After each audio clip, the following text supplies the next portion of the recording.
And welcome, ladies and gentlemen. I call to order the Clackamas County Board of Commissioners business meeting this May 21st, 2015. And we'll start out with a roll call by our County Administrator, Mr. Don Krupp. Well, good evening, Commissioners. We are joined this evening by our very dignified County Counsel, Mr. Stephen Madcore, and then to my left, our ever-industrious Clerk of the Board, Mary Rathke. So I'll start with the roll. Commissioner Bernard? Oh, nothing else, just Commissioner Bernard? Yeah, you're laying all these accolades. Here. Come on now. I mean, incredible, Commissioner Bernard. Our ever-engaging Commissioner Bernard. Oh, here it comes. Here. Let's hear it. Our delightful Commissioner Smith. I feel like I'm on Hollywood Squares. Here. Our studious Commissioner Savas.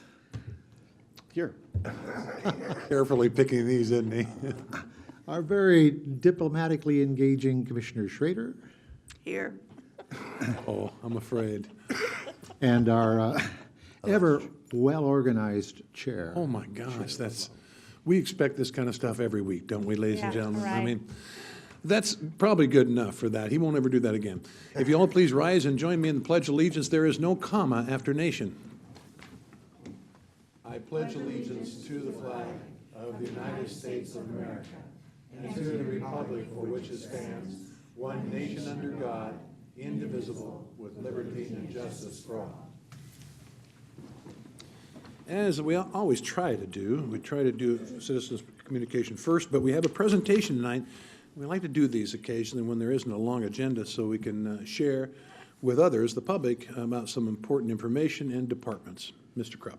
Yes, Mr. Chair, I'm going to ask our Director of Transportation and Development, Barbara Cartmill, and Mr. Mike Bezner to come on up and give you a presentation.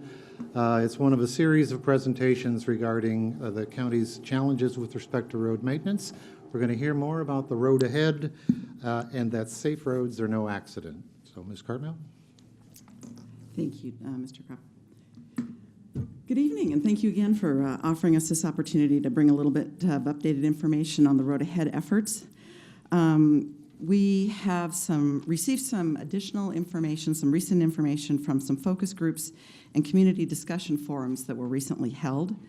The difference between those two groups is the focus groups were solicited non-participants in our outreach efforts. They weren't real familiar with the work that we've been moving ahead with. And then the community discussion group is comprised of volunteers that have been observers or active in the road funding outreach efforts. And I wanted to share some of those comments because that's the whole purpose of having these groups, is to get a little bit of feedback and direction on what's going well and what's important to them. One of the comments, this is the focus group folks. These would be the folks that hadn't been involved a lot in the road outreach efforts. Residents who live in cities with municipal transportation districts also recognize the need for countywide road funding. They also supported the notion that the city rate would be less, or hoped it would be less, than anything that was used in the unincorporated area, since they would have that on top of their existing fees. Another comment was that they supported the importance of providing a detailed list of proposed projects to help voters appreciate the value and necessity of the additional funding. And certainly we've been discussing that at length. They noted the various revenue sources described increased to the gas tax and or registration fees seem to make the most sense to them. And then lastly, transportation safety provides the strongest argument in their opinion. And then that was consistent pretty much with the community discussion folks as well. Nearly all of them stated the importance of showing exactly what road improvements the residents would receive for their dollar, which was consistent with the other group. And again, the high cost of waiting to repair roads, the message that meant the most was the safety aspect. And certainly from our standpoint, it was very helpful to learn that the public believes a safety impetus is important. We're very aware of road conditions' impact on the traveling public's safety, and we have very extensive safety programs and plans in place.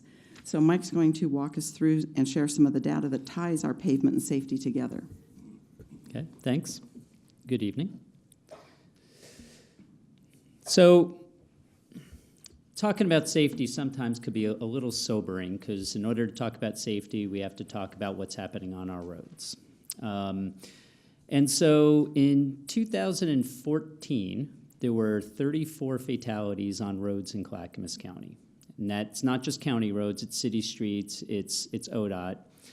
And obviously when there's a fatality, the most important thing is the loss of life. It does also come with a cost. And there are figures here that says that one fatality costs society a little over $4 million. And it's a lot of ways. It's the hospital visits, it's the emergency services, but it's also lack of earning potential. It harms society greatly. And so those 34 fatalities in and of itself are horrible, but it also, if you use those statistics, adds up to about $150 million that costs the Clackamas County's economy, I suppose. And as you can, 16 of those were on the county's road system, which is the one that we have direct control over. In 2015, we're unfortunately ahead of that pace, and actually it's a trend nationwide. Nobody knows exactly why that road fatalities are up so far in 2015. And unfortunately, we're no exception. There have been 15. And this year, a few more of them are on the state system, but still, there's been 5 on the county system. And so this is where we focus a lot of our efforts. And at the top here, you can see there's two logos. One is for Clackamas Safe Communities, which is our program that is well supported by the county. And we do a lot of education through that program. And then also on the top right is our banner for our program for Drive to Zero, because we want to get to 0 fatalities. To us, 1 is too many. So in order to help reduce this number, we have to look at what's causing them. And this is data-driven, and this data here is over 4 years of data from ODOT's crash data from 2009 to 2013, and it's what caused it. And what we've learned is that the roadway itself is a factor in about 1/4 of the crashes. The vehicle is a factor in about 8% of the crashes, pretty low. There's been a lot of advances in vehicle safety over the years. The person, either their choice or their ability, is a factor in virtually every single crash, 99.8%, which tells us where we need to be focusing our efforts. And clearly, we can still do a lot of work on the roads themselves and making sure they're up to snuff, which is what I'll be talking about here in a moment. But it does talk about the importance of that Safe Communities program as well, where we're doing the education and getting in the schools and trying to teach people what actually normal is. And most people actually are responsible. People sometimes have a funny way of thinking that a lot of people are not responsible, and we need to change cultural norms so people are starting to realize, hey, it's the right thing to be responsible when we're out on the roads, and bring, as Joe Merrick likes to say, bring our A game when we're on the roads. And don't text and drive. Okay, had to get that out. So the work that we do in maintenance, in addition to protecting our public investment, which we've been talking about a lot, almost every single activity that we do is directly safety related. When we do surface treatments like a chip seal, we're adding friction to the street, to the road surface, which means you're not going to fly off the road as easily as you might if it's all worn away and smooth, especially if it's wet, and this is Oregon, so especially if it's wet or icy. Paving, same thing. When we're paving our roads now, too, we're adding, not on every road, but we're starting to add this thing called safety edge, which means we're actually adding an angle onto the edge of the pavement, which will help keep our shoulders up, which means if somebody rolls off the pavement just a little, they're not going to drop and then have a hard time getting back on the road. The Federal Highway Administration started that, and it's something we're starting to put on our roads. We also, every time we're paving, try and add, even if it's 6 inches on each side, we try and do it and just get things just a little bit wider for a little bit bigger paved shoulder if we can. The ditching and culvert and storm drainage work that we're doing is critical. Get water off of the roadway so people don't hydroplane, or in freezing weather so we don't get ice on the roadway. And, you know, of course, so we don't get a culvert that fails and then the road collapses on us. That's not good. This is an activity that it's, again, like all the others, it's critical, and without it, we wouldn't have roads that work, and they would be a lot more dangerous. Shoulders, we have mostly gravel shoulders in Clackamas County, and we have to repair them. Otherwise, if someone does leave the road, they have no way to come back. Lane departure crashes, so when a vehicle leaves the roadway, is one of the main causes of fatalities, and so this here is huge. And we're constantly going around the county and fixing the shoulders, as many as we're able to in a given year. Guardrail, we've all seen guardrail. There's 2 things here. One is keeping it in good shape, and you can see here there's a picture of one that's been hit. Once that happens, that guardrail isn't going to work anymore, so someone's got to go out and fix it and put it back into good condition, especially where it's been hit, because there's a chance it'll be hit there again. Guardrail ends, people don't think about them very much, but they can be very dangerous, which is why there's been a lot of advances in them. If they're solid and they're not going anywhere and you hit a blunt edge, it is going to do bad things to your vehicle, and you're just going to stop on a dime. The guardrail ends, we call them terminals, are more like gates now, so that when you hit them, you'll keep going, and that way you actually don't get hurt. And the idea is to design it so it's in a spot where you can go past it a little ways without hitting something. But we've been constantly upgrading guardrail ends around the county as better technology comes around. Vegetation management. We get complaints about this throughout the county. We do a pretty good job of responding to them very quickly. You got to see to avoid collisions. And so it's critical. Again, things grow like mad here, and it just keeps growing and keeps growing, so we have to keep cutting it back. Without that service, people wouldn't be able to see at our intersections and our driveways. Also, there's quite a bit of it when we get wind. Trees end up on our road, and we have to go out and remove it. That happens a lot. Signs, we have tens of thousands of signs in the county. They need to be visible. They need to be clean. When they get shot up a few times, they need to be replaced. Yes, that does happen. But again, they're telling people what to do. You need to stop. You need to yield. Here's the road that you need to get to so that you don't stop short wondering whether that's your road or not. There's tons of them, and we have to maintain them, and we have our own sign shop. We make our own signs. And signals, technology that's come a heck of a long way. The computers and signals right now are pretty amazing in the things they can do. They have built-in safety systems so that they can't give 2 green lights. There's a fail-safe. They're pretty sophisticated. They can adapt to traffic flow nowadays to keep traffic moving, which, again, prevents people from rear-ending each other. We maintain about 180 traffic signals throughout the county and in the cities. And pavement markings. Again, at night in the rain, it's really hard to see striping. We pretty much restripe most of our roads every other year. Some of them have to be every year, but you need to see. And we also put in the picture on the lower right there's reflectors. We've been putting those on more and more of our roads and buttons so that if somebody is leaving the pavement, they'll hit the button and it'll jar them a little bit, and hopefully it's enough to keep them on the road, which is where we want them.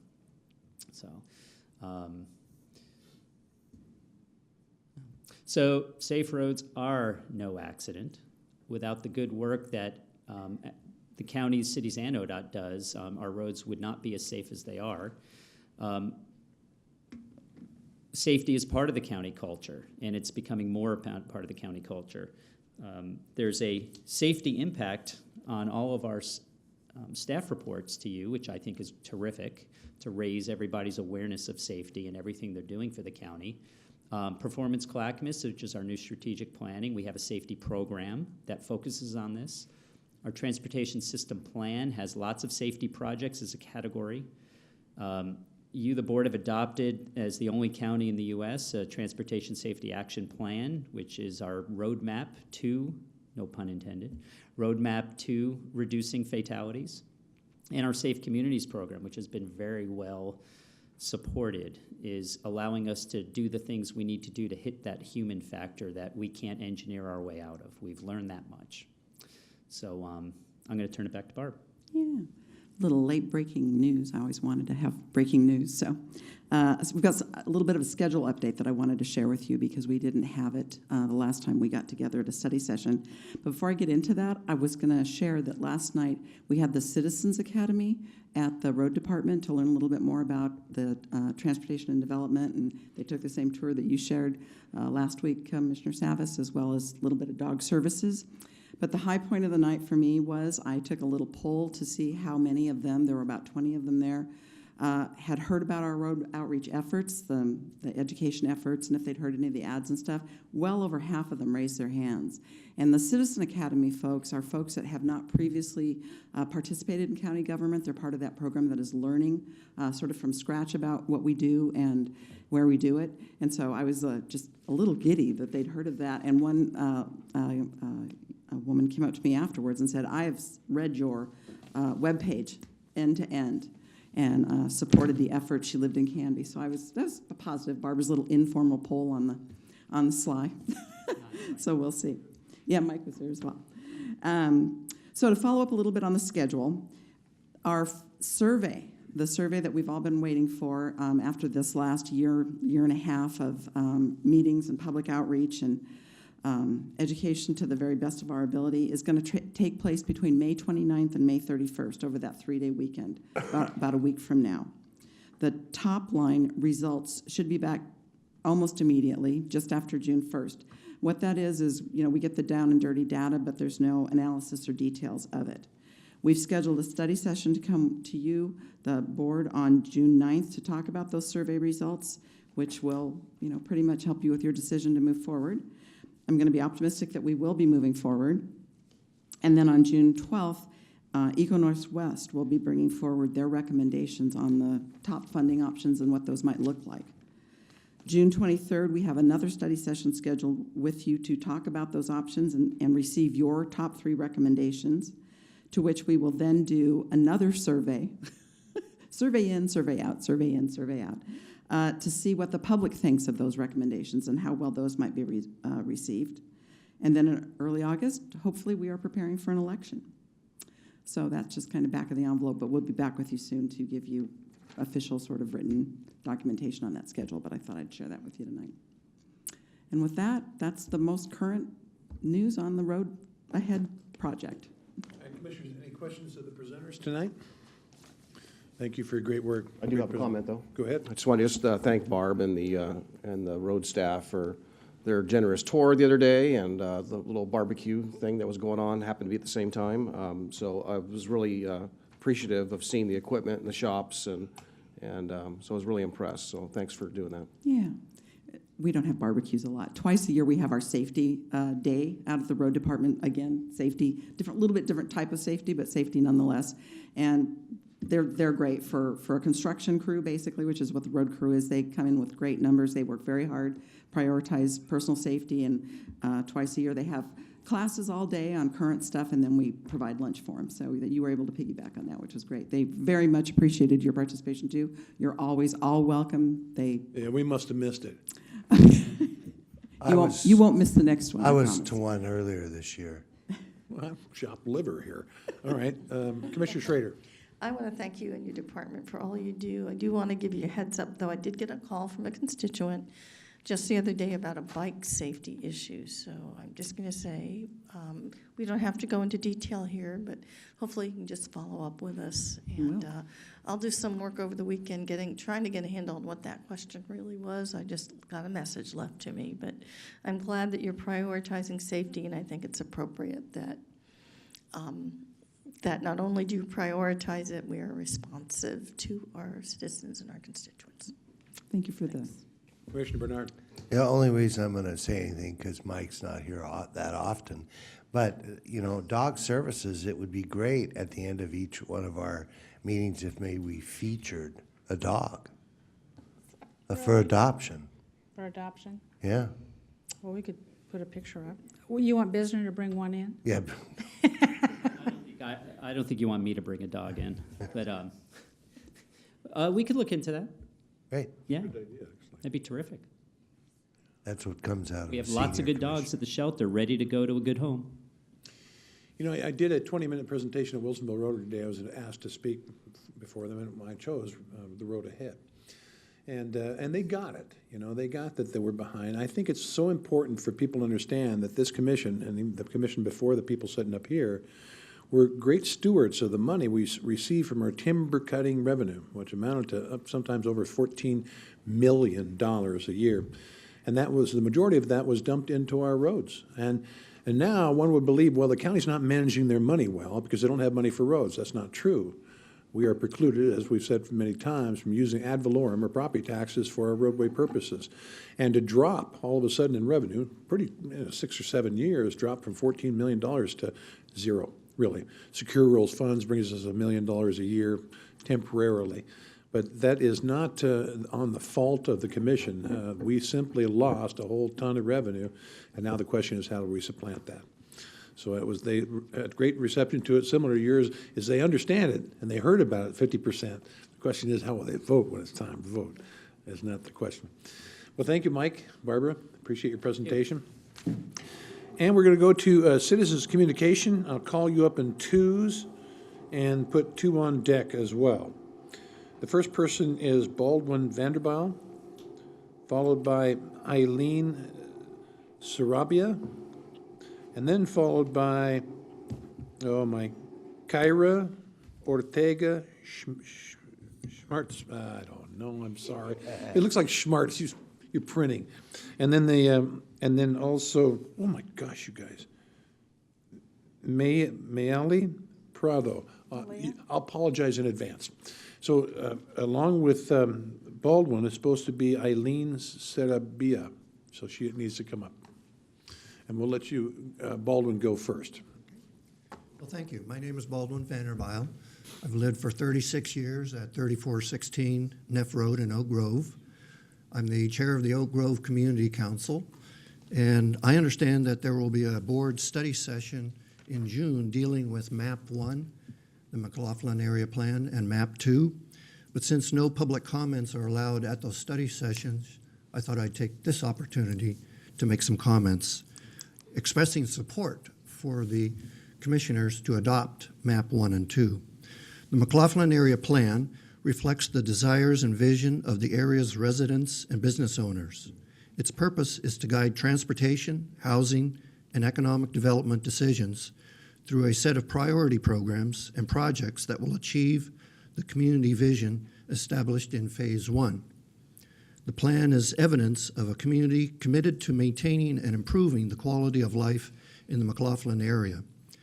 As a citizen-led planning process, the overarching goal of the MAP committee during Phase 2 was to inform and engage area residents in determining and selecting these priority projects and programs.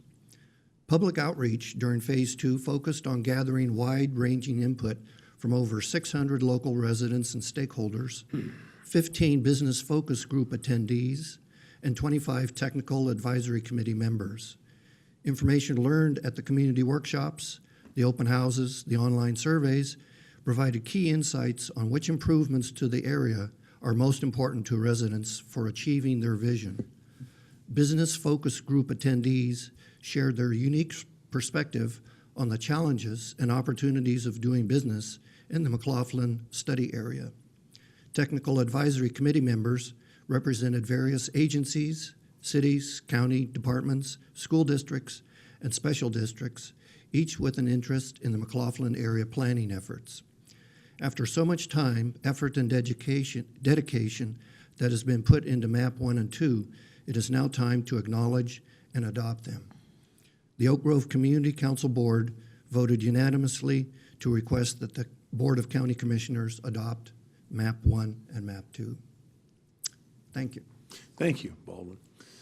I'm probably going to invite, since these... Chair, I got my light on. Oh, I'm sorry, I didn't see you, Commissioner Savas. Go ahead. Yeah, I just want to thank Chair Vanderbilt for coming here today from the Community Council and expressing that. I just want to just amplify a little bit of what he said.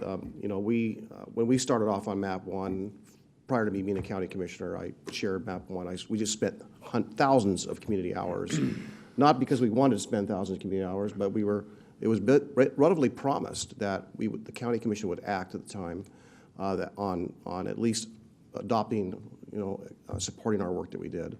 And it's been years since then, 6 years since we got that all done. So I just think it's incumbent upon us to acknowledge the thousands of hours, community hours we spent on that project and on that document. So hopefully in June we'll do just that.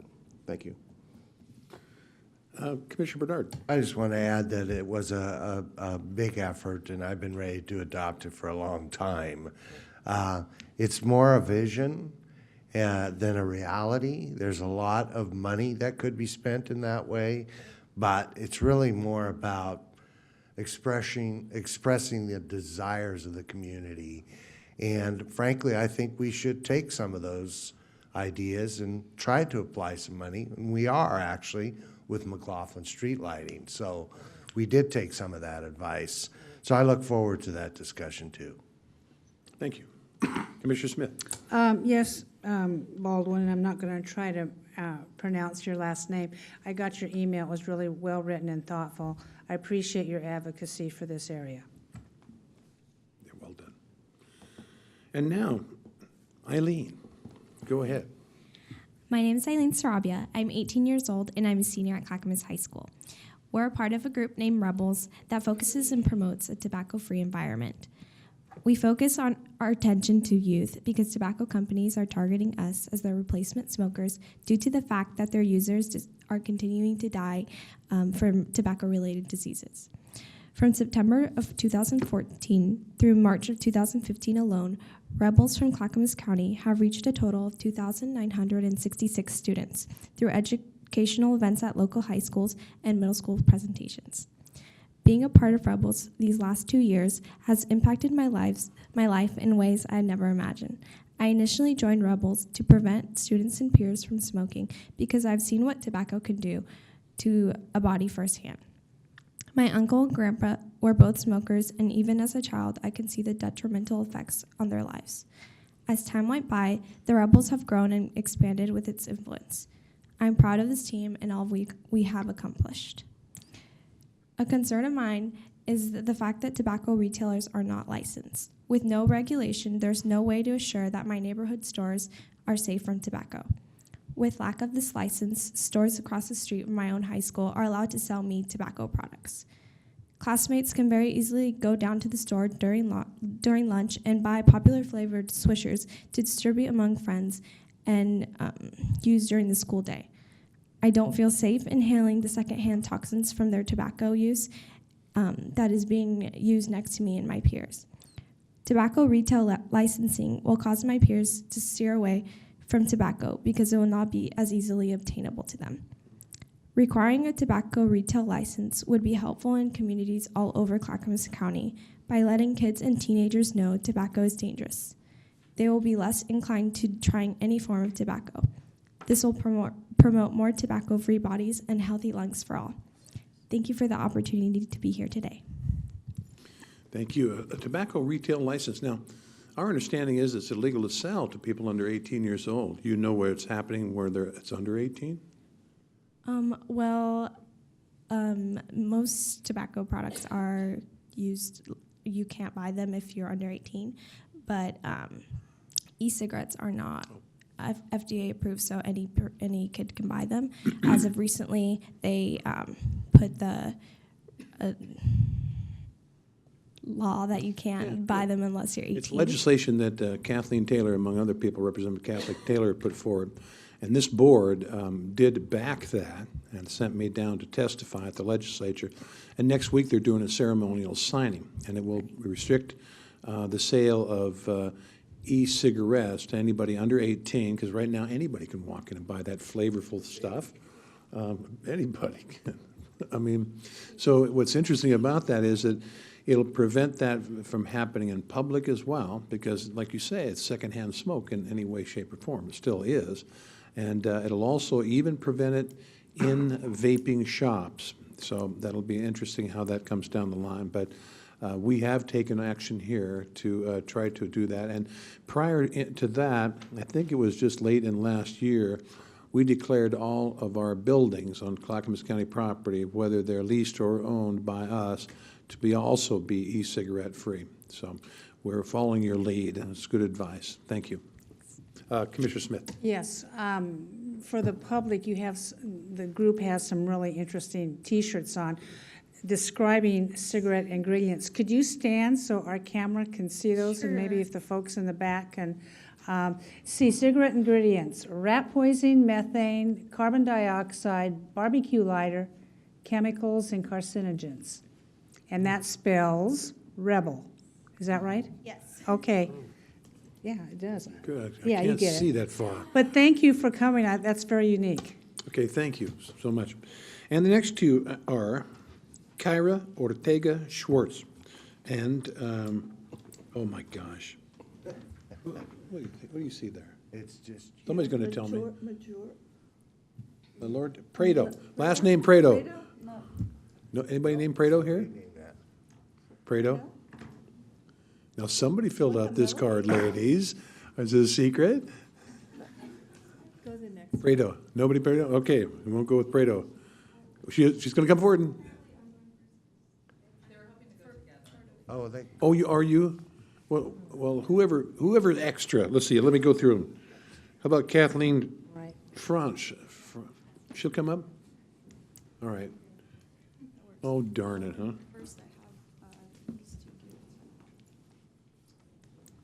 Okay. Either one of you can start. Okay. Good evening. My name is Kira Ortega Schwartz, and I'm a senior at Clackamas High School, and I'm a rebel. As a rebel, I have the privilege of presenting to middle schoolers about the effect of tobacco products and e-cigarettes alike. We start the e-cigarette portion of our presentation by asking them the question, what is an e-cigarette? As we all know, an e-cigarette is a device that vaporizes liquid nicotine to be inhaled, which is also not regulated by the FDA.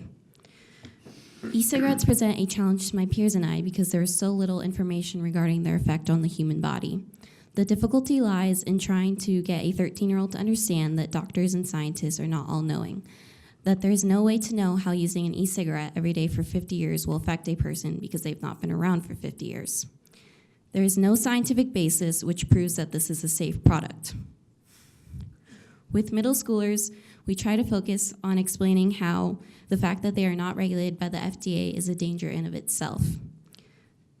We also try to emphasize that for someone not already addicted to nicotine, e-cigarettes can become a gateway to traditional tobacco products.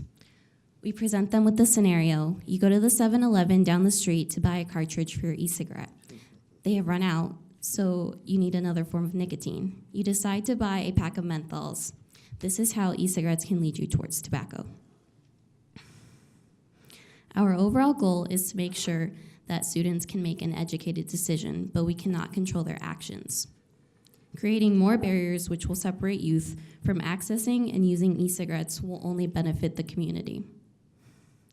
I would like to thank the commissioners for including language in Title VI, Section 4, which prohibits the use of e-cigarettes in and around county facilities.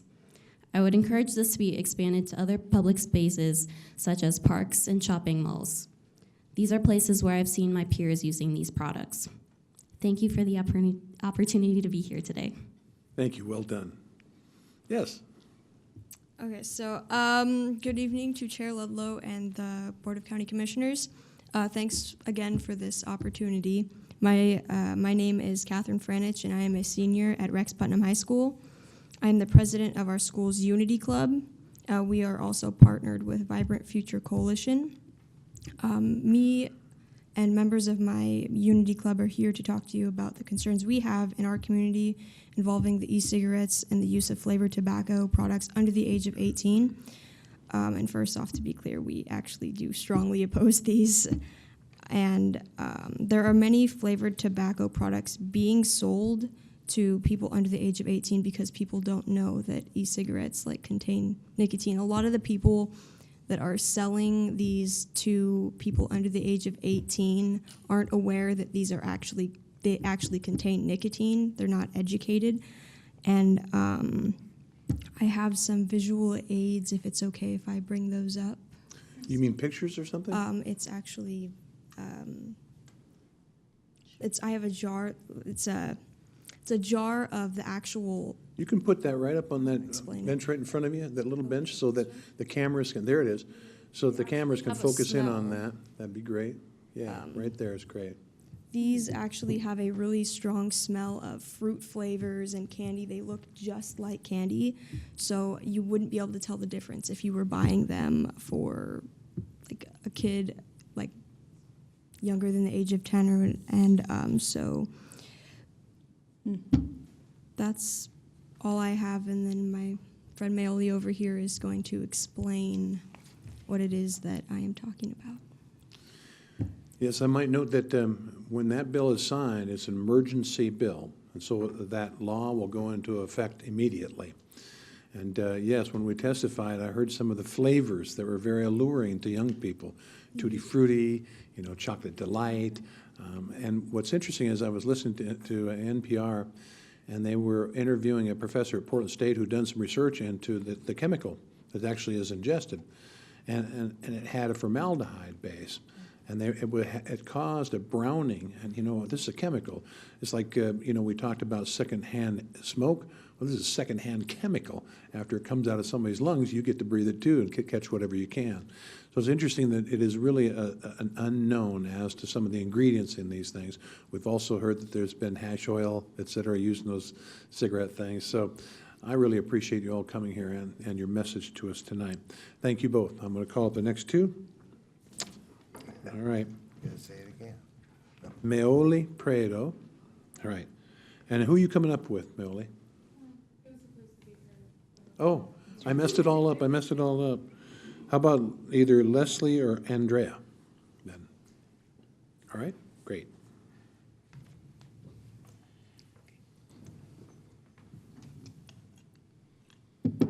Okay, hello, Commissioners. My name is Maoli Prado. I'm a sophomore at Rex Putnam High School, and I'm the media representative of our Unity Club. This year, members of our Unity Club went out into our community and took pictures of the local tobacco and nicotine retail outlets. What we were focusing on was the way they were advertising them and the way they were placing them in the store. In some of the pictures, you can see they're placed right next to candy, which kids would think it's the same thing because they have bright colors and they have like really strong smell, so it's just like regular candy.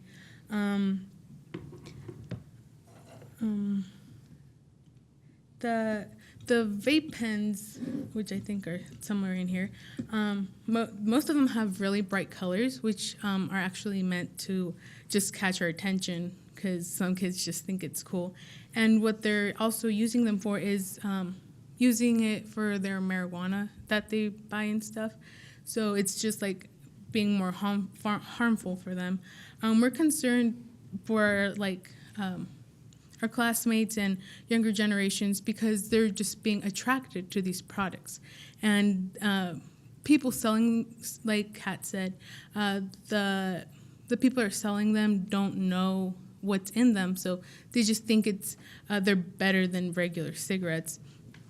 The nicotine has shown that it really does damage our brain, and it's just going to affect us as we grow, and it's just going to make us want to lean towards other different types of drugs. And that's all I have for today. Thank you. Thank you. Yes. Good evening, Commissioners. I'm Andrea Prado, a freshman at Rex Putnam High School and Public Relations of Unity Club. As a member of a family, I've learned the negative effects tobacco products have, especially those who look similar to candy. My older brother, who is 22 and father of a 5-year-old girl and 3-year-old little boy, is a consumer of tobacco products, including the new addition of electronic cigarettes. Like any other day, he refilled his e-pen and slipped it in his pocket, then leaving the Coca-Cola labeled juice bottle on the counter. Later, when he arrived home, he found his 3-year-old son struggling to open a candy. When my brother took the bottle from his hand, he was surprised to realize it was not a candy, but it was the Coca-Cola juice bottle he had used to refill his e-pen. As a member of a family, I wonder what would have happened if my nephew would have been a little stronger, if he was strong enough to open the bottle.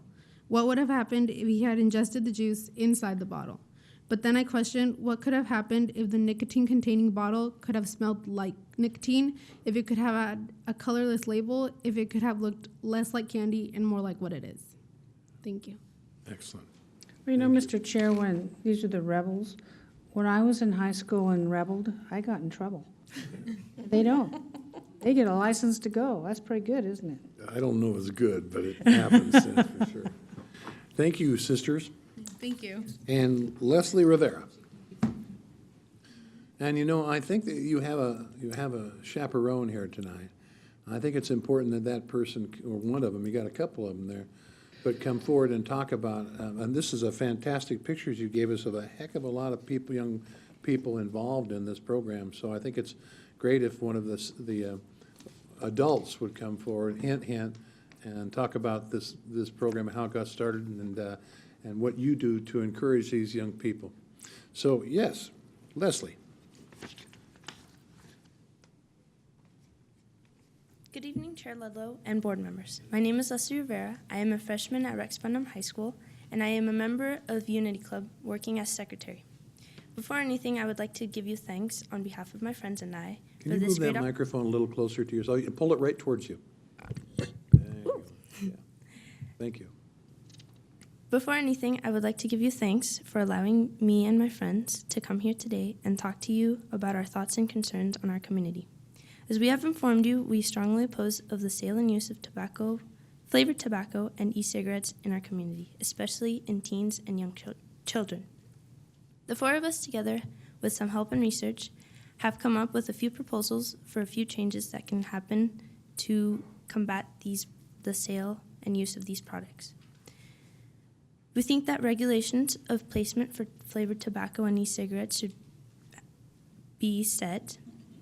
These products should not be near any other products meant or purchased by younger children and teens, such as candy, drinks, chips, and so on. In addition, ads for flavored tobacco and e-cigarettes should not be found in areas where kids and teens attend frequently. We don't want kids and teens thinking that it is acceptable for them to buy these products because of where they are placed and where the ads for them are found. Another thing that could be done is to have a legal age set for the purchase of flavored tobacco and e-cigarettes. We know that currently it is 18, but if it could be risen to 21, like in Washington State, that would set a good boundary, and it would prevent kids and teens from going in and purchasing these products. Lastly, we propose that these products are banned from our community and our county. We recently found out that Multnomah County has adopted a ban for flavored tobacco and e-cigarettes in their county, and this ban will come into place very soon.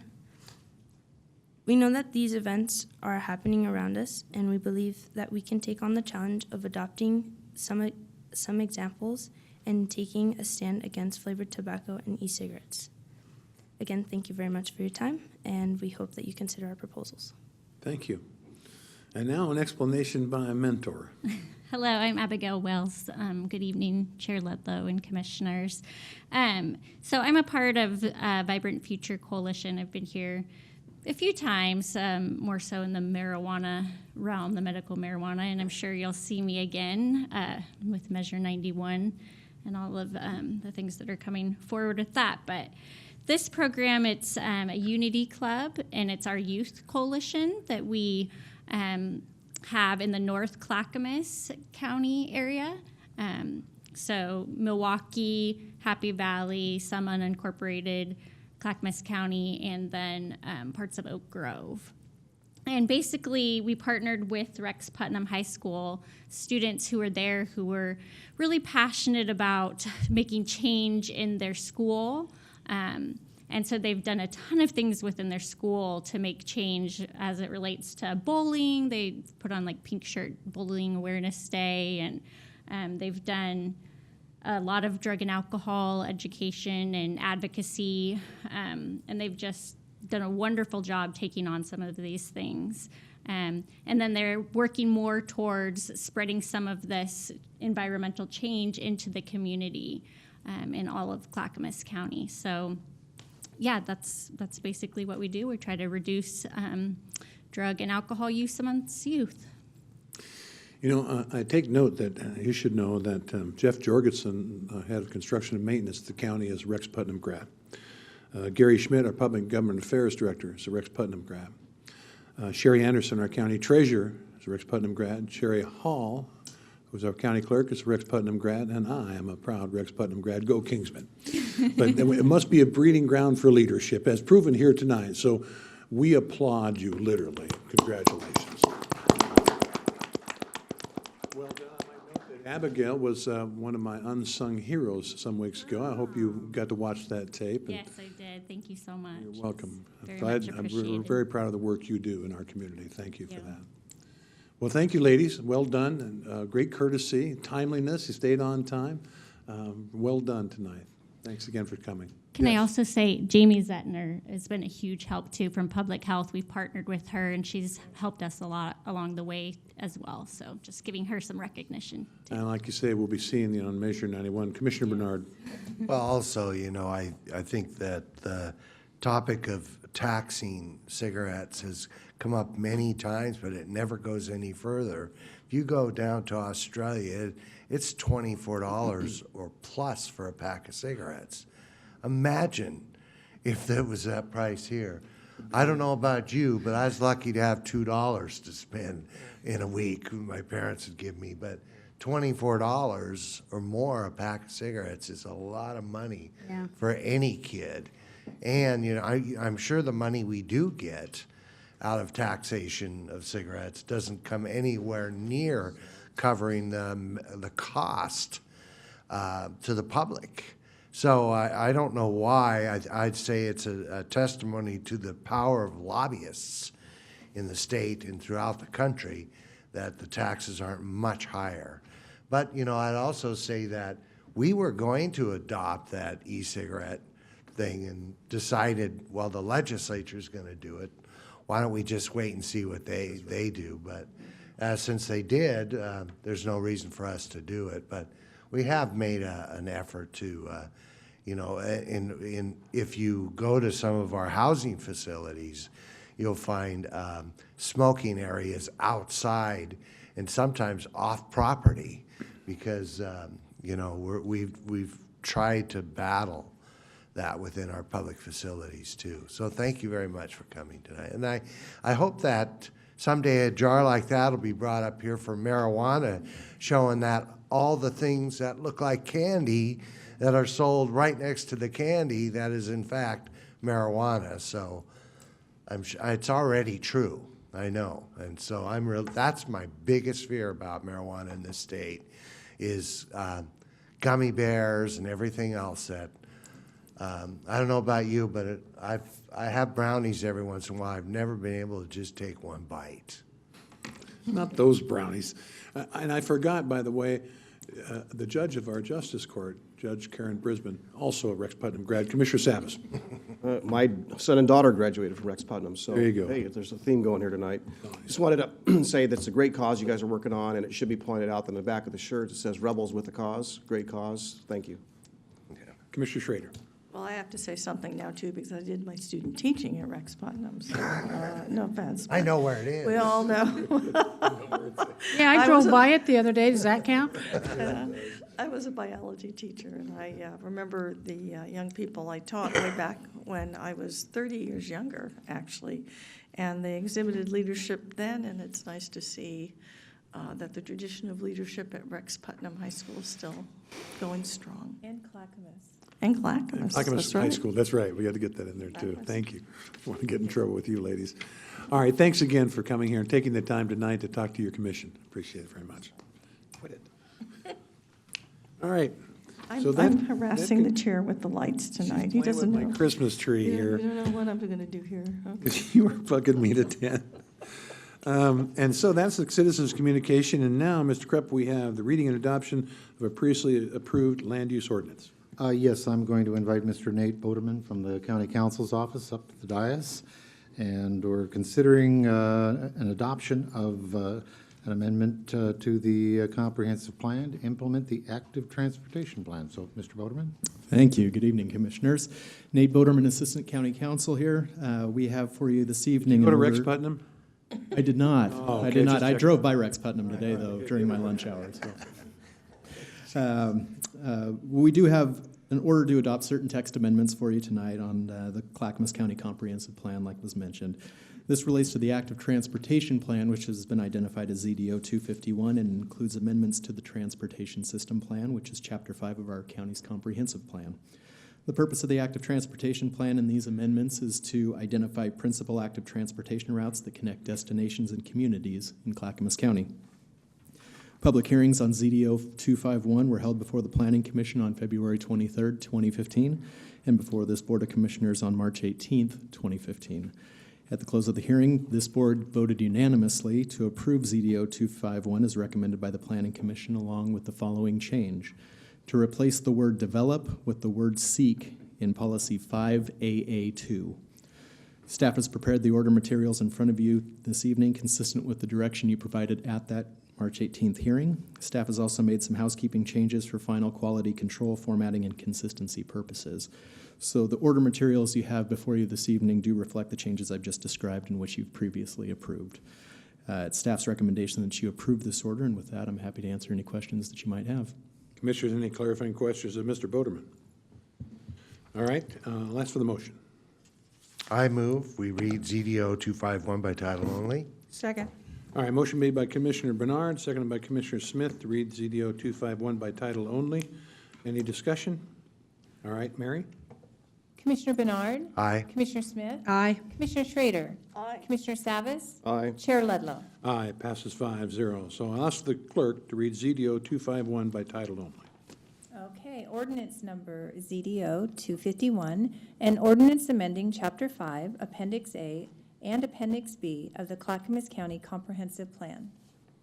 All right, a motion for adoption. I move we approve ZDO 251 amendments to a comprehensive plan to implement the active transportation plan as previously approved at the March 18th, 2015 land use hearing. Second. All right, motion by Commissioner Schrader, seconded by Commissioner Savas. Further discussion. I'll ask the clerk to call the poll. Commissioner Smith. Aye. Commissioner Schrader. Aye. Commissioner Savas. Aye. Commissioner Bernard. Aye. Chair Ludlow. Aye, passes 5-0. Thank you, Mr. Boderman. All right, it's time for the consent agenda. I'll ask the clerk to read the consent agenda by title. Okay, the consent agenda. Under the Department of Transportation and Development, we have approval of a cooperative planning agreement with Oregon Department of Transportation, Metro, City of Portland, Washington County, and Multnomah County for the regional over-dimensional truck route study. Approval of an intergovernmental agreement for a TGM grant agreement with Oregon Department of Transportation to develop the Villages at Mount Hood Pedestrian and Bikeway Implementation Plan. Approval under elected officials, approval of previous business meeting minutes, And under the Development Agency, we have a resolution declaring the public necessity and purpose of acquisition of right-of-way easements and fee property Group 1 for the Audie Street Realignment Project and authorizing negotiations and eminent domain actions, and also a resolution declaring a public necessity and purpose of acquisition of right-of-way and easements of the Boyer Drive Extension Project and authorizing negotiations and eminent domain actions. And that concludes the consent agenda. All right, any of the commissioners want to pull any of the items? I'll entertain a motion. Mr. Chair, I move we approve the consent agenda. Second. All right, motion made by Commissioner Smith, seconded by Commissioner Schrader. Any further discussion? Ask the clerk to call the poll. Commissioner Schrader? Aye. Commissioner Savas? Aye. Commissioner Bernard? Aye. Commissioner Smith? Aye. Chair Ledlow? Aye, it passes 5-0. And now we come upon the time when the county administrator update. Now, the county administrator offered the entire staff last week a chance to view his slideshow from Spain. And how many showed up, Ms. Crubb? Well, A commissioner? Commissioner Smith certainly did. Commissioner Savas was there. All right. So, It was we at must have- lunchtime. It was a lunchtime meeting. I paid for the pizza. Oh, my gosh. So, I watched it online on. yeah, if you're on my Facebook, you can watch it online, that's for sure. We had a delightful time, but I'm happy to be back. I've got several items for you. The first is that beginning Monday, June the 8th, the Department of Transportation and Development will be increasing its public lobby hours by 4 hours a week. The lobbies on the second and third floor of the Development Services Building will now be open from 8 a.m. to 4 p.m. Monday through Thursday. Fridays will continue to operate with the hours of 8 a.m. to 3 p.m. And in addition to that, we are almost complete with remodeling improvements to the second floor permit center area that will enhance the customer experience there. So we're looking forward to that. The county is pleased to offer this additional service and accessibility to our customers in response to an improved economy, more development activity, and an increased demand for our services. All very good news. Then last week, the Health, Housing, and Human Services Department announced the winners of the 2015 Community Impact Awards. These awards recognize organizations and individuals that make a significant contribution to our community by helping those who struggle to meet basic needs. The winners this year include Love Incorporated of Clackamas County, Dave's Killer Bread, And the you- Malala you know- Warming Center. You know, I went there last night and made the presentation. That was part of my presentation. You were stealing it, but I'm okay with it. Go Would you ahead. like, okay, I'll go ahead. I'll go ahead and finish then. So, sorry about that. No, good. But it's such Finish. good news, it bears repeating. It was So, great, Yes. The Gladstone Food Pantry and the Gleaners of Clackamas County, and then Mr. Camilo Sanchez also received an award. He's an instructor at Clackamas Community College and works closely with the Spanish-speaking community. So there's that. Then I also received a letter from the district attorney's office that I thought I'd read to you. It's a big thank you to all who helped us lease, renovate, and move into our new offices in the Masonic Building on Main Street. As you know, we are now fully moved into our new offices on Main Street. This has been a multi-year project on which many people worked with us to get it done. The list of folks who helped us is long, but we feel we need to publicly thank them for all their good and hard work. Not only were they a pleasure to work with, but we found them eager to make our offices places of which they could be proud and in which our employees could be productive and safe. We think they have succeeded on all levels. Our new offices are professional workspaces in which our staff can safely provide legal and public safety services to victims, law enforcement, the legal community, and a wide variety of other partners and witnesses. Thank you for making these folks available to us, as well as the financial resources to get the job done. Sincerely, Mr. John S. Foote, District Attorney of Clackamas County. And I've got one more item I just wanted to share with you. So I am very much looking forward to our deliberations on the county budget next week. Again, I'm happy to report again that we are in strong financial condition. The plan that I and the departments will be presenting to you over the course of the next week are intended to strengthen our operational infrastructure, to support the needs of youth and families, and to protect our transportation system and environment. The public is welcome to attend, and we have materials available for public review online on the county's website. The Budget Committee will be conducting a public hearing on the draft budget this next Thursday at 5:30 p.m. in the auditorium in the Development Services Building. So looking forward to that very much. Thank you, Mr. Krupp. And it's time for Commissioners' communication. I'll start with Commissioner Savas. Okay, well, I just kind of build on what the administrator just talked about in the budget. I'll make my pitch as it comes to the roads, our infrastructure, that hopefully we can at least put an additional $1 million towards asphalt this year. And if I believe our staff's estimate would say at least, well, the savings for roads that are in disrepair, should the base of the road go away, that would equate to $10 million in savings if the road bed goes away. So I think there's huge value in that, probably a greater return than anything in the budget that I've seen thus far monetarily. So I do want to say that on Tuesday evening, some of us, Chair Ludlow and Commissioner Bernard, attended the Happy Valley, their 50th anniversary. Want to congratulate Happy Valley for that. And also later that evening, about 8:01 or 8:02, the election results came out and they passed their police levy overwhelmingly, 82%. And Clackamas Fire also approved their levy, bond levy, by 67%. So congratulations to Happy Valley and Clackamas Fire District for that. I've been working pretty hard as it relates to transportation and some of our infrastructure needs as regards to sewer.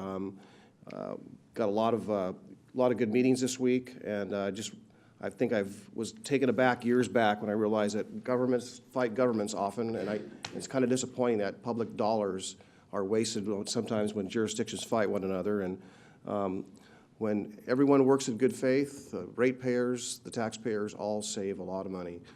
So I just want to encourage and thank everyone for those who have worked in good faith, and hope we continue that effort going forward. That's what I have for today, and I'm looking forward to the budget. Thank you, Commissioner Bernard. Here on the sheet. I have restless leg syndrome, so I neglected to take my pill earlier today, so I am very restless. I went today to the swearing in of new sheriff's officers, nice young bunch, great families. Really excited about what we're doing. Some of those are in our jail, some parole officers, and some of those will be out on the street. I think the sheriff does a really great job talking about, that they should always in the community be somebody that folks should look up to, and they should represent the highest values of society, and I just think the sheriff does a really great job on that. Also got some promotions. There were some promotions, and some of those folks have been there a long time, have done a really great job. And it often a promotion doesn't necessarily mean you get paid more. It just means you have to work harder. I went to Happy Valley. Happy Valley, is grown considerably. I think Mayor Dreamer was only the fifth mayor, Wow. which is amazing. She does a really great job. She just needs to stay off the back of golf carts. Yeah. Also, I'm excited about the budget too. I've been here 6 years. This is the best budget we've had. I remember years ago, well, when I first got here, it wasn't that bad. Our budget was nearly $1 billion. It went down over the years. It's now close to $1 billion. It's $933,000. Doesn't mean that we're taxing more. It just means that there's more to tax, I guess. And all these outside agencies, their tax revenue has gone up, or their rates have gone up, but it's not anything bad. It's something good. It means that we're coming around, where the what was a, the fact that we could someday become more of a billion-dollar county means a lot. Means we can provide a lot of services. We can do more road maintenance. And some of those revenues increases come from Clackamas Town Center urban renewal closing. And that's opened up more revenue for all those agencies. I don't know if you know it, but we're the heads of many, many agencies, even though sometimes it's more pass-through than it is decision-making. But, I think I'm really excited that we'll be able to focus on things that have proven to be of value to our citizens. And I think our budget this year, I think our administrator has done a really good job working with staff, and we're looking at some new ways of budgeting that requires results, not just money. And results are what our citizens ask for, and results is what they're going to get. So thank you. Thank you. Commissioner Smith. Thank you, Mr. Chair. I want to read a letter into the record I got from my good friend Ken Effort. He's the executive director of Forest Forever and the Hopkins Demonstration Force. As I've said before, my husband, when it first started, built a lot of the buildings out there, volunteered, and we've known Ken 25, 30 years. But he says, "Dear Tootie, I wanted to drop you a note and let you know the fantastic job the road crew did on mowing the vegetation along Bikeway Road." I think you all may have seen this. And then he goes on to say many things. "I also spoke with Everett Hay concerning the removal of a large maple stump remaining along Bikeway Road. He did not know of it, but and I mentioned it, and he said within 2 weeks the stump was gone." And that goes to show how responsive our road crew can be to a request from a citizen, especially if we're not out there always patrolling and knowing what's going on.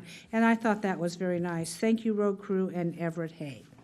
Well, yes, the budget's coming up. I'm quite excited about it. I've probably worked harder on the budget this week than I've done anything else. So we've had events, of course. I imagine other commissioners will mention it. But there's a couple things in the budget.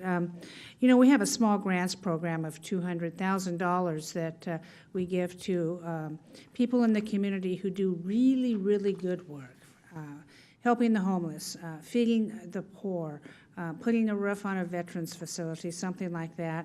And Commissioner Bernard says, well, I hope one day we can increase it. Well, I've looked through the budget and I've done this and this and this, and I think I've identified probably about $50,000 more that we can put into our small grants budget, or we can make it up to about $250,000, and I think it would be worthy. And why do we do that? Because it's taxpayer money.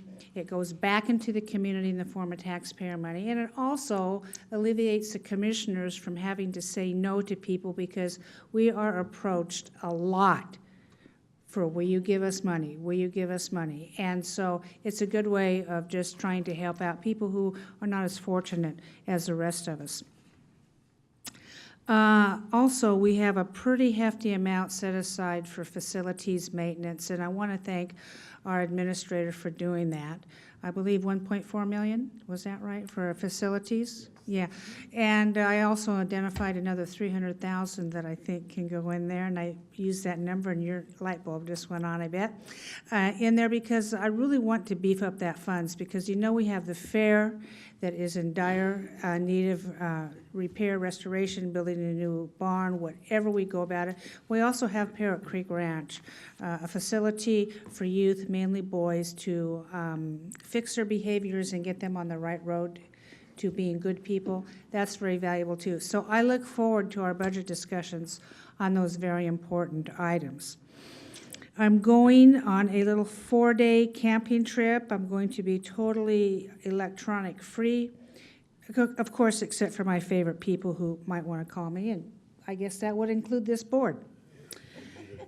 Yeah, sure you will. Anyway, finally I want to say this. David Letterman has retired, and they're making such a big deal out of it. I personally am not a David Letterman fan, but I am a Tina Fey fan. And and he invited all of these comedians on. They kind of roasted him. And so one of her lines that I think was just hysterical. She says, David, I want to thank you for all your great humor because you have proven that men can be funny. And then she does her little moves like this and on. Yeah, I'm sure you guys appreciate it. I laughed my guts out. Oh, come on, loosen up. I feel so You have to embarrassed. follow that. That hurt me so deeply. Commissioner Schrader. Well, I agree with you, Commissioner. Men are funny. and they're never going to Sexy change. stuff here, huh? Well, and I know that, well, there I said, since you mentioned it, remember, I'm a big proponent of pay equity for women, gentlemen. right. So watch out. And I know that you've asked me to get you an annotated bibliography, so it is coming because I'm an ex-school librarian, and an ex-librarian used to have to teach kids how to do that. So you will not only get the bibliography, you will get the notations of the gist of what those articles are. So look out, more's coming on that issue. Enough hard drive space? Pardon me? Oh, We have gosh. enough hard drive space. You guys, you want information, you're No. going to get information. Don't encourage her. A number of things that happened this week. As I continue to do our business visits with our Economic Development Commission folk, and this go-round I had the opportunity to visit Willamette Farms Eggs. That was fascinating because not only do they have the chickens there that produce the eggs with a whole new organic free-range chicken component, they also process the eggs there. So I got to not only see them loaded into cartons, but also hard-boiled and cooked and packaged, as well as how they take the materials, they separate the egg yolks from the whites and how they separate that material, package them, get them ready to send out. So those scrambled eggs that you are actually eating in a restaurant come from big plastic packages full of egg yolks from Willamette Egg Farms. So that was pretty fascinating. They're very pleased that the notion of eating eggs is a good thing again, that they don't think they're bad for you anymore or increase your cholesterol. So egg consumption is on the way up, so that's pretty cool. I also had an opportunity to visit OBC Northwest in Canby, Oregon, and they are a farm equipment and nursery supplier, and their big claim to fame is earth pots, and that is a multi-million-dollar business where the small pots that you put seeds in to get them started or starts are actually biodegradable into the ground. It's easier to do transplants that way, and it's been one of their biggest sellers, and they basically take care of the whole West Coast and the Pacific Northwest with those products. And their biggest issue right now is actually the problems we've been having with our ports and the fact that they are having to move their goods and services up to Tacoma, which adds cost because we have lost some opportunities for shippers here. Hanjin in particular and a few others have left our port. And so that adds cost to them because they have to ship it to actually get it put in the containers that take their materials worldwide. They're also not just an exporter of materials, they import from all over the world, in India and all those areas, particularly things like burlap, which is still used in agriculture for that. So tomorrow, I get to go visit J. Frank Schmitz and Sons, their nurseries. I visited them before a number of years ago, probably about 8 or 9 years ago, and I'm going to go and talk to them tomorrow. I know where they are. Yeah, they're really, really wonderful nursery. And what we do, we actually have a set of questions that we ask all these businesses that we go to say what's working well, what isn't working, what are your needs are, and what are your workforce needs. And speaking of workforce, a number of us attended the Mike Beery Machinery Center open house at the Clackamas Academy of Industrial Sciences. I think, Chair, were you there? I know Paul was there. I don't know if you were there or not.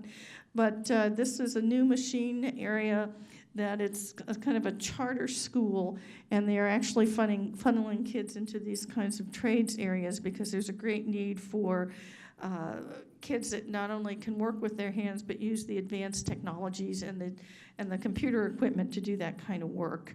I'm working with our workforce board now, and I'll give my board an update. As you know, the Workforce Innovation and Opportunity Act, which we call WIOA at the federal level, has passed. It is going to cause changes in how we implement workforce at the state and at the county level, and I have been tasked with that board to work on the bylaws. The reason why the county has to be involved, that we do have some fiduciary responsibility in case anything goes awry in the funding. Actually, the buck, one way or the other, truly stops with us. Also visited the Pacific Northwest Defense Coalition offices with Clackamas Community College and folks like Vern Duncan and Jerry Turner and a group of and General Curtis Loop and General Dan Hitchcock. We're working on having a kickoff for the Military Family Endowment Fund that not only gives scholarships to veterans, but scholarships to the family. And they're going to have a big kickoff with that in conjunction with the 50th anniversary of the college. They've said that they would like to renew our Veterans Covenant that I know Commissioner Bernard was here back in '09 when we signed it, and not only renew that covenant, but come up with an additional work plan that the county can implement for veterans to continue that work. So, yeah, a lot going on this week. I'm looking forward to the budget, but I haven't had a chance to review it yet. I figured since I'm not going anywhere this weekend, but please don't call me unless you have to. Okay, just saying. But hopefully it'll get sunny and I'll get to sit out in the sun and do my recreational reading, which will be the Clackamas County 2015-2016 budget. So, thanks. I'm going to bug you all weekend for that. You know? Here we go. Real pleasure. All right, real briefly, for those of you who watched last meeting, I was just overwhelmed with the invitation that Commissioner Bernard gave me to ride the first ride on the Orange Line Max. And I got to do that. Commissioner Bernard and I showed up. We had to scramble for seats and ended up sitting next to Barb Cartmill on the way in. And what a beautiful ride it was. It truly was. It's due to open in, 90 days or something like that, September 12th, right.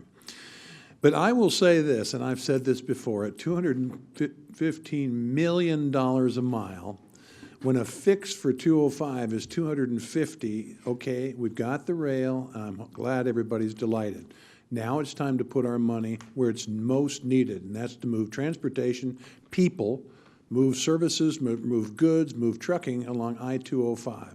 So I appreciate a great ride. I don't know if it was worth our $25 million contribution, but it was sure pretty. I was with the governor, by the way. Yeah, go ahead. I know you got your picture with her. If I could have got up there, you were hogging the way and blocking the aisle.